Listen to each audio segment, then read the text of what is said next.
Good morning friends, आपका दिन शुभ हो।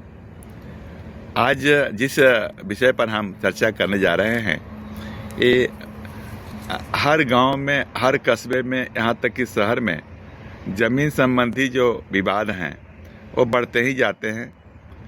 और अब कागज़ आपके पास है, सब कुछ आपका है, आपके पास केवाला है, आपके पास खतियान की कॉपी है, आपके पास जमाबंदी पंजी है, आपका रसीद कटाते रह रहे हैं, आपका नाम से डिमांड है, फिर भी कोई जो जाकर ज़बरदस्ती उसको ज़मीन को कब्जा करने लगता है।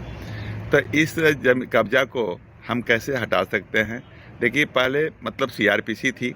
सीआरपीसी के अंतर्गत में 140 144, 145, 146 और 147 के अंतर्गत में एसडीएम और डीएम को यह अधिकार दिया गया था कि वहाँ पर तुरंत जो है से काम को रुकवा दे, और इसके बाद वहाँ किसके पक्ष में फैसला, मतलब दोनों पक्षों को कागजात को देख करके और वहाँ पर सारे ज़मीन को देख करके अपना निर्णय दे। लेकिन अब जो बीएनएसएस कानून बना है अभी 2023 में, ये एसडीएम और डीएम को बहुत ही ज़्यादा शक्ति प्रदत्त किया गया है। और इसके अंतर्गत में अब एसडीएम को यह पावर है, डीएम को यह पावर है कि आपके ज़मीन पर तुरंत जो है से रोक लगाएंगे, और रोक लगा करके और आपके पक्ष में दोनों पक्षों को नोटिस करते हुए और सुनवाई करेंगे, और सुनवाई कर करके आपका जो सही निर्णय हो करेंगे।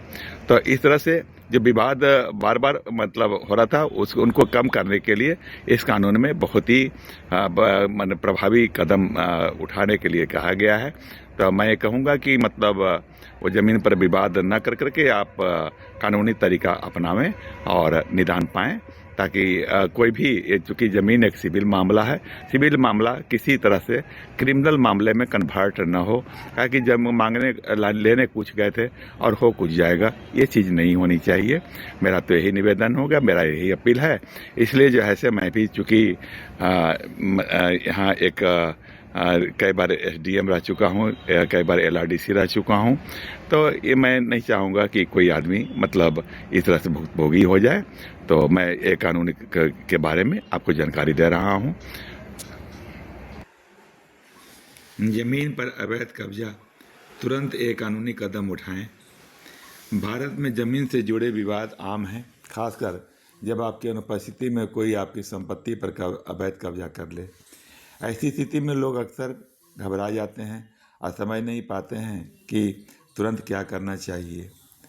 पहले यह प्रक्रिया जटिल और समय लेने वाली थी, लेकिन भारतीय नागरिक सुरक्षा संहिता बीएनएस जैसे नए कानूनों में इस दिशा में राहत प्रदान की गई है। कानूनी बदलाव, बीएनएस की धारा 164 को समझें।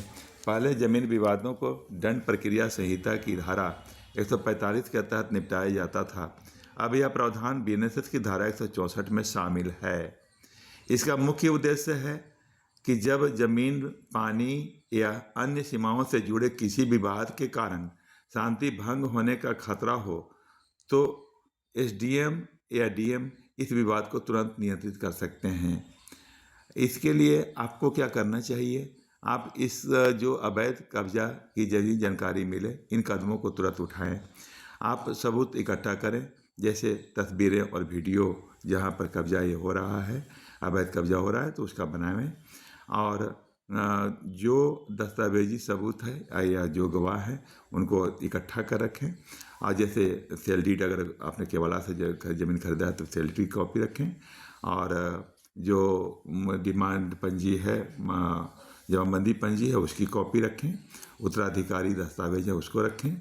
और अन्य सरकारी दस्तावेज जैसे कि प्रमाणित हो सके कि ज़मीन ये आपकी है, तो इस सब डॉक्यूमेंट्स को इकट्ठा रखें।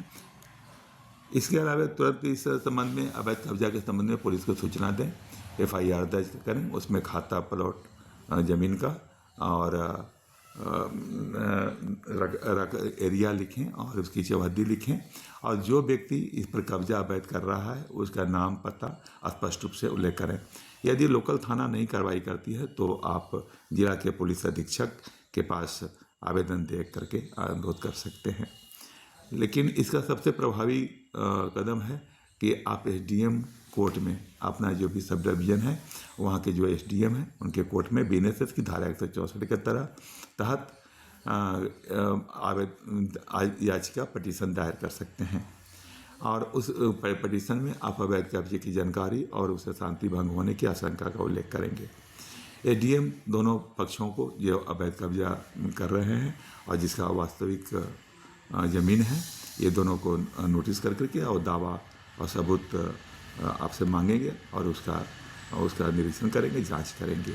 जांच करने के बाद जो एक्चुअल पोजीशन किसका होना चाहिए इसका निर्धारण करेंगे। अब देखिए, अगर मतलब मान लीजिए कि ये एसडीएम का काम इसमें दो ही है, मतलब कि जो एक्चुअल जिसका पोजीशन होना चाहिए उसको बरकरार रखना और शांति व्यवस्था को बनाए रखना, यह प्रिवेंटिव एक्शन है, निरोधात्मक कार्रवाई है।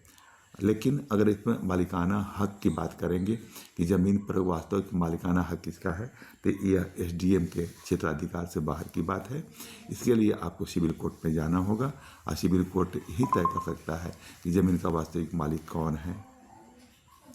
और इसमें देर नहीं करनी चाहिए, क्या है कि इसमें लिमिटेशन एक्ट होता है, दूसरा अवैध कब्जाधारी इसका फ़ायदा उठा सकता है।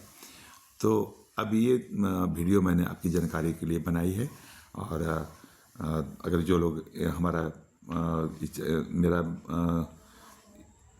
ये चैनल सब्सक्राइब नहीं किए होंगे उनसे अनुरोध है कि चैनल को सब्सक्राइब करें और अन्य लोग के बीच में शेयर करें, ताकि ये सब जो कानूनी पहलू हैं और उसका मतलब उनको भी जानकारी प्राप्त हो। और आए दिनों इस तरह की छोटी मोटी से लेकर बड़ी घटनाएं होते रहती है, तो लोगों को जानकारी होनी चाहिए कि किसी ज़मीन पर मतलब जाकर के बलवा करने से कोई फ़ायदा नहीं है, बल्कि कानूनी कार्रवाई के लिए आगे बढ़ें, कानून का सम्मान करें।